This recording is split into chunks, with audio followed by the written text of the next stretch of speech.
recording. Hi, everyone, and welcome to another episode of Under Quarantine with Dr. Norcott. Today, we're talking about compassion fatigue, and I invited my really good friend and colleague, Joel Jackson, to talk about compassion fatigue because this is kind of his jam. Hi, Joel. Hey, Candace. Can you tell us a little bit about yourself? I work at UChicago Medicine. I'm part of the Urban Health Initiative, Diversity, Inclusion, and Equity Department. Been living in Chicago for about 6 years now, originally from St. Louis. When I lived in St. Louis, I worked for Barnes-Jewish Hospital's Center for Diversity and Cultural Competence, and that's actually where I learned or was trained on compassion fatigue resilience, and have actually practiced the skills that I help to teach on a regular basis every day ever since I've been trained. When I heard you talking about compassion fatigue and also giving strategies about how to increase resilience about compassion fatigue, I just was like, oh my gosh, I have to get you on to talk about it. So can we just start at the beginning and tell us what it is about compassion fatigue that kind of hooked you and got you interested in talking about it? I've been working in healthcare even before I worked at Barnes-Jewish Hospital for about 2 decades now. I originally started working in the field of HIV prevention and care. In the beginning, feeling very enthusiastic about the work that I was doing, feeling like I was going to have an opportunity to have an impact on the community and outcomes and things like that. So in the beginning, having a whole lot of energy, but after doing that work for so many years and not really noticing much of an impact, seeing the infection rates continue to increase, continually giving positive test results to people and being there to counsel them through their reactions, it began to eventually take a toll on me, and I started to become more withdrawn. I started to sort of just try to work to get through the day. You know, I kind of started to dread even going to work and was operating sort of out of what I call survival stress, just trying to get through it. Became sort of more robotic and less humane, if you will. I started to treat patients more as files than as people, right? And I realized that I was no longer finding joy with the work that I was doing and kind of had lost that feeling that I had initially when I started to do the work. When I was able to switch gears and switch jobs and start working at Barnes-Jewish Hospital, they actually started this Compassion Fatigue Resilience Initiative. And once I became trained, and the training occurred in the same week as my birthday, the reason that's so significant for me is that I really feel like I received a gift when I was trained in compassion fatigue resilience. Because one, I didn't have the language. So I didn't know what I was even suffering from or what I was dealing with until I went through the training. And when they talked about a lot of the symptoms, I'm like, wow, that's me, you know, like I can benefit from these things. And afterwards, feeling a lot lighter, more satisfied, I should say, with the work that I was doing. I still actually do some work within that field even today. And as you know, I'm still in the healthcare setting, you know, and so the way that I feel and the way that I do my work today is completely different from how I was feeling and how I was doing the work prior to being trained in the topic of compassion fatigue resilience. So that's really the background for me. That's going to resonate with so many people who went into their careers, their jobs, or even see themselves as a helper.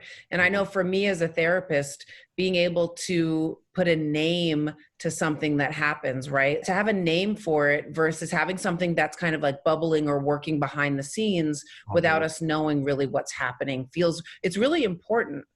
Yeah, it's validating, right? You know, it's helpful to be able to say, wow, this is what I'm dealing with, this is what I'm going through, versus just trying to sort of explain the feelings or explain symptoms and not having it sort of acknowledged by others because they didn't necessarily have the language either. You know, I started, to blame the organization that I was working for and thinking that they're incapable of helping me deal with the things that I was experiencing and the stress, right? But they didn't have the language either. They didn't have the training. There's the question then, I'm sure in your work and certainly in my work, is like, okay, so we name it, now what?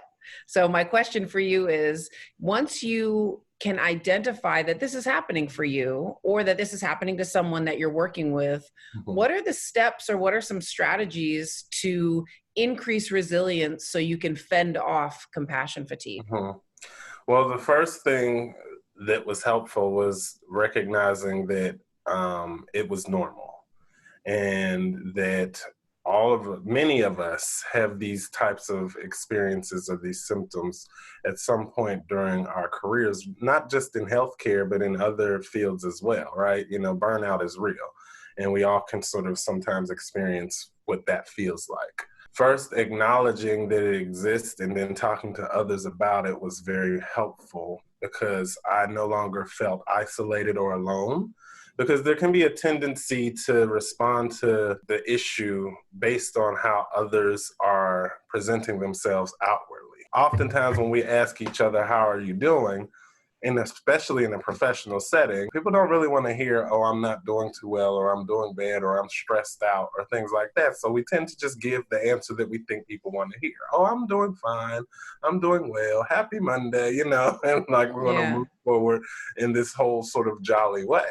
Right? But the reality is that sometimes we're challenged. Sometimes we're struggling. We're dealing with things, especially in settings when we're working, especially like, for example, COVID-19, where it's definitely impossible to move forward without experiencing some type of stress related to it. Even if that's listening to the mandates for social distancing, or staying at home, or not being able to go out to a restaurant or to the movies like we used to, or going to a grocery store and having to wear a mask, or noticing shelves empty. For all of that can sometimes induce stress that we don't even prepare ourselves for. One of the skills that I also use is what we call self-regulation. And there's real physiology behind this. It's about finding a way to sort of relax my body so that I can relax my mind.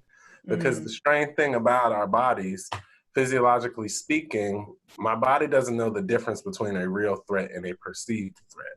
And it's going to have the same response to either, that fight or flight response. Now, we need the fight or flight response if we are being chased by a dog, for example. I don't need my fight or flight response if I'm going into the grocery store and someone sneezes nearby, or if someone gets too close to me. I don't need my fight or flight response in that moment.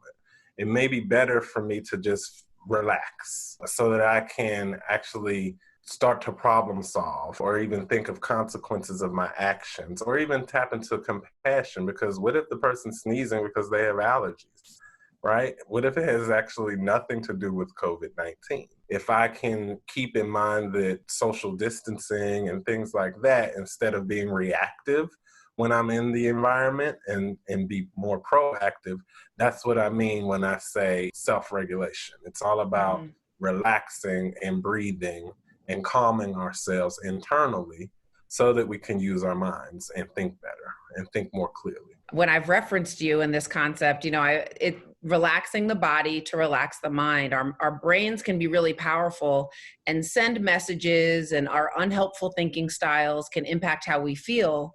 But we can also reverse engineer that, right? We can send messages from our body up to our mind, messages about safety, about relaxation, and things like that. It sounds like that's what you're saying too, right? Yeah, in fact, like the next time if you're feeling anxious or stressed, no matter where you are, whether it's going outside or even staying at home inside, feeling that cabin fever, just take a moment and just start to breathe. Inhale through the nose, exhale through the mouth, and it's in the exhale that really helps to relax us. And it doesn't take a whole lot of time to do that. It's just about pausing, breathing, being mindful of our breathing, and just relaxing as many of the muscles in our bodies as we can. So not to put you on the spot, but you have a really great body scan activity, and I just love the way you do it. Would you mind taking me and us through it right now? Sure, absolutely. What I usually ask is that if you can sit comfortably and plant your feet solidly on the floor. And if you're not in a place where you can sit, and you're standing, that's fine. Just be mindful and try to relax as much as possible while you're standing. And I usually invite you to close your eyes. If you don't feel comfortable closing your eyes, you can keep them open. Just try to find a focal point at least 6 to 10 feet in front of you.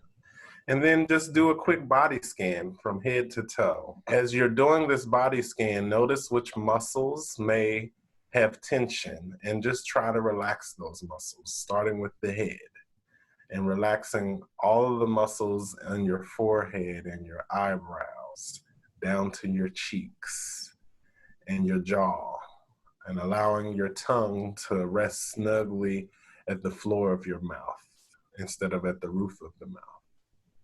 Down to the neck. And if you need to roll your neck around just to relax it a little more, or to notice where you have some tension in muscles, you can do that. And just try to relax the neck down to the shoulders. And you might need to roll your shoulders forward a few times or roll your shoulders back a few times. We tend to hold a lot of tension in our shoulders.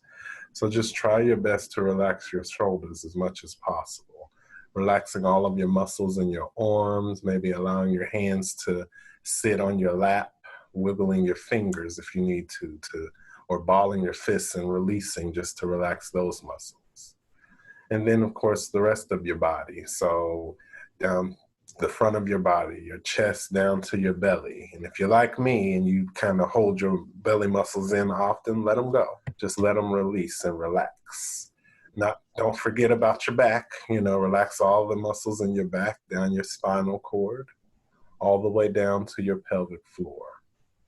Relaxing all of the muscles within your pelvic floor and allowing the muscles to sort of just spread down to your legs, from your thighs to your knees, to your ankles, to your feet, even if you have to wiggle your toes, just allow them to relax. And as you are sitting there and relaxing as much as possible, try to become like a wet noodle. And I'm going to count down from 5 and just be the wet noodle for 5 seconds. In 5, 4, 3, 2, 1. Notice how you feel now, and notice how you felt before we did this body scan exercise. Notice the thoughts that you might have had before and the thoughts that, even if you had intrusive thoughts while we did the activity, that's fine. The key is that it only takes a minute or seconds to do this. And you could do this at any point throughout your day while you're just handling the normal things in your routine that you do throughout the day.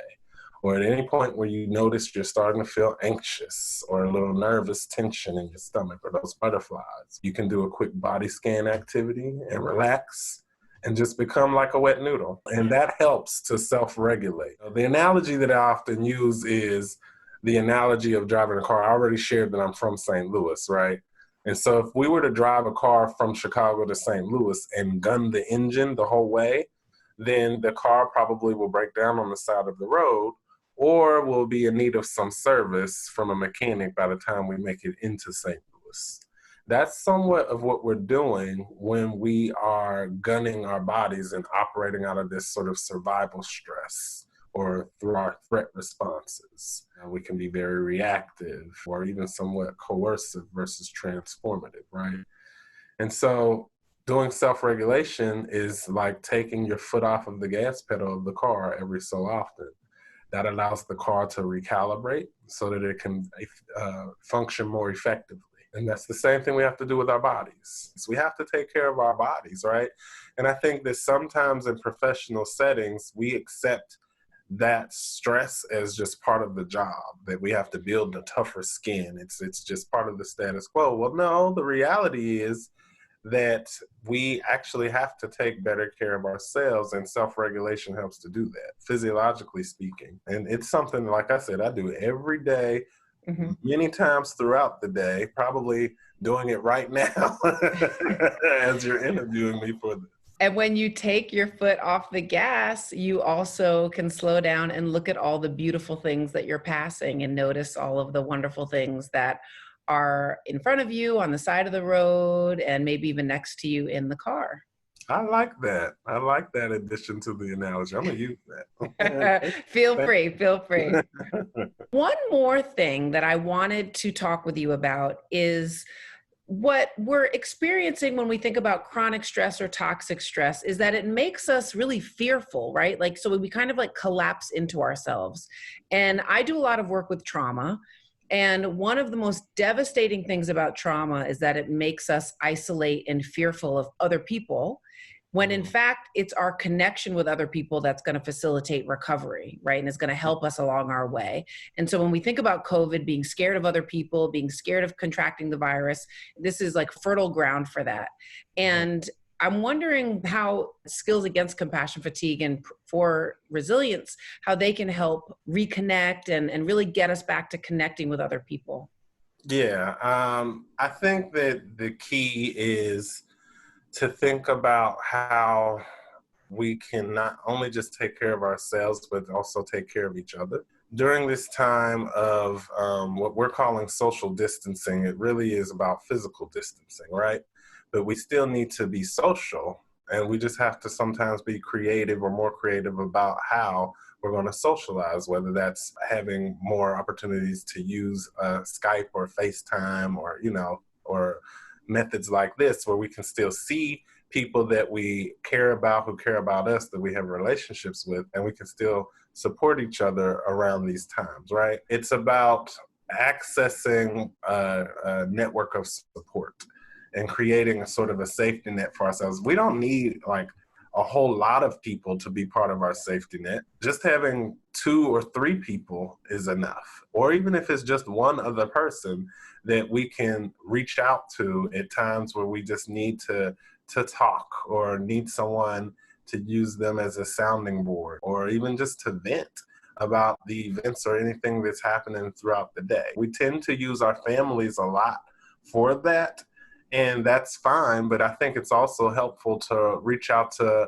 other individuals who have perhaps similar roles that you have. If you're a parent, maybe that means reaching out to other parents. Or if you work in government, maybe that means reaching out to someone else who works in government or healthcare, whatever the case may be. And seeking these individuals out to be able to sort of unload when we're feeling keyed up. And of course, it should be reciprocal, right? You could be part of my safety net and I could be part of your safety net. We can call each other if we just need a moment just to talk. It's the same thing when you think about post-traumatic stress disorder. How do we help people heal from that?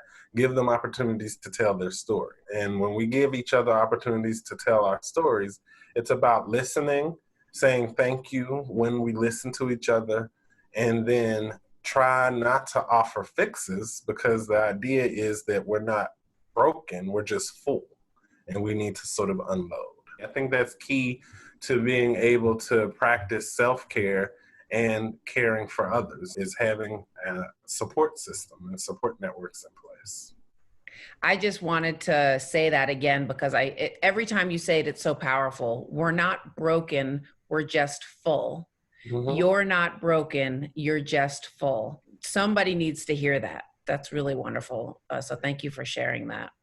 Is there anything else that you want to share with us about compassion fatigue and cultivating resilience? The last thing that I'll share, which sometimes can be the most difficult tool to use, do what I call practice your promise to yourself. We hold many roles in our lives, whether that's the formal role that you have with the work that you do, or the roles that you play within your family or within your friendship or social networks. Every role that you have in life is your opportunity to practice that promise that you made to yourself. And when I say that promise that you made to yourself, what I mean is the promise that you make about how you choose to show up in the world, how you choose to show up during an encounter. Remembering that promise to yourself helps you to move forward according to your own moral code or your own values. and it helps to maintain your sense of integrity so that even if another person is having a challenging moment, you don't have to come out of character and join them in their challenging moment, but you can maintain your sense of self and integrity if you just keep in mind what that promise that you made to yourself was. Whether that's I promise to practice self-compassion, or I promise to treat everyone with respect. These are principles that many of us hold. And it's helpful to remember these promises because then when I'm in the environment, which could be toxic, I don't have to allow that toxicity to come and be within me. I can still operate according to my code and according to my promise. And there are all sorts of ways that we can remind ourselves and show our promise and remind ourselves of those promises. We can put it on a sticky note and put it on our mirror. We can write it in whatever book we're journaling in. You can have a different promise that you're intentional about for the week. This is something that it can be a live thing that you revisit. That's kind of where my mind goes when I hear you say that. Mm-hmm. Yeah, it's your own sort of code or your own personal covenant of how you want to be and show up in the world. We all will experience stress. We will all have to deal with the toxicity of the environment, no matter where we are. But if I can validate myself and mature how I see things, then that can help me to not allow the issues or the environment make me feel keyed up or have this sense of dis-ease. Compassion fatigue, it's not a disease, but it does cause dis-ease within the body. Joel, every time I leave a conversation with you, I feel warm, I feel optimistic, I feel excited. So I just want to thank you for sharing your time and coming to speak with us about compassion fatigue, cultivating resilience. I ask everybody at the end of the episode, where could people find you if they want to look up and see what you're doing and how you're continuing to contribute to your community? Okay, before I do that, I just want to say thank you to you as well, and no problem at all. I'm glad to be a part of this, and the feeling is mutual. Anytime we talk to each other, I feel good. So anytime I'm going to need a self-esteem booster, I'm going to just call my friend Candace. Absolutely. But if you want to reach out to me, you can find me on Facebook, Joel Jackson, or you can find me through Chicago Medicine. Go to the webpage, and find me and send me an email that way. Thank you again. And thank you, everybody, for sharing your time with us. And hopefully you came away with something that can help you. And take care of yourself. Take care of each other. Bye. Bye, everyone.